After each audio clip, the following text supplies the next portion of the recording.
అందరికీ నమస్కారం. Epic story లైన్స్‌కు స్వాగతం. ఈరోజు మనం మంగళగిరి దగ్గరలో ఉన్న పానకాల లక్ష్మీ నరసింహస్వామి ఆలయ విశేషాలను గురించి మాట్లాడుకుందాం. శ్రీ మహావిష్ణువు లోక కళ్యాణం కోసం ధరించిన దశావతారాలలో 4వదిగా నరసింహస్వామి అవతారం కనిపిస్తుంది.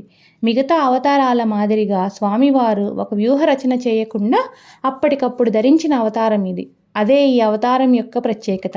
తన భక్తుడిని రక్షించడం కోసం, తాను ఉన్నాననే ఒక బలమైన విశ్వాసాన్ని లోకాలకు కలిగించడం కోసం స్వామి ఈ అవతారాన్ని ధరించాడు.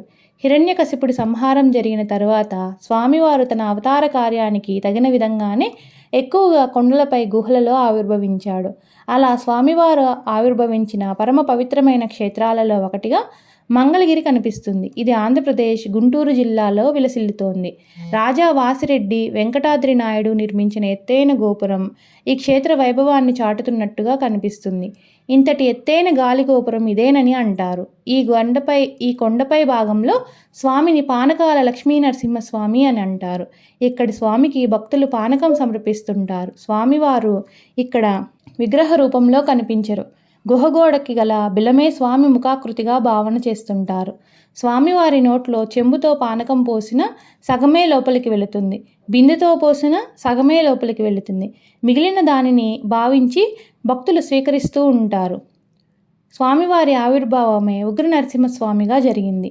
అందువలన ఆయన్ను శాంతపరచడానికి, చలువ చేయడానికి పానకాన్ని సమర్పించడం అనేది పూర్వకాలం నుంచి వస్తోంది. అనునిత్యం భక్తులు పోసే ఈ పానకమంతా ఎటుపోతుంది, ఏమైపోతుంది అనేది ఎవరికీ తెలియదు. కొండ శిఖర భాగంలోని స్వామిని గండాలయ్య స్వామి అంటారు. గండాదీపం మొక్కును ఇక్కడే తీర్చుకుంటూ ఉంటారు. జీవితంలో ఏదైనా గండం ఎదురైనప్పుడు దాని నుంచి బయటపడితే గండాదీపం తీయిస్తానని మొక్కుకుంటూ ఉంటారు.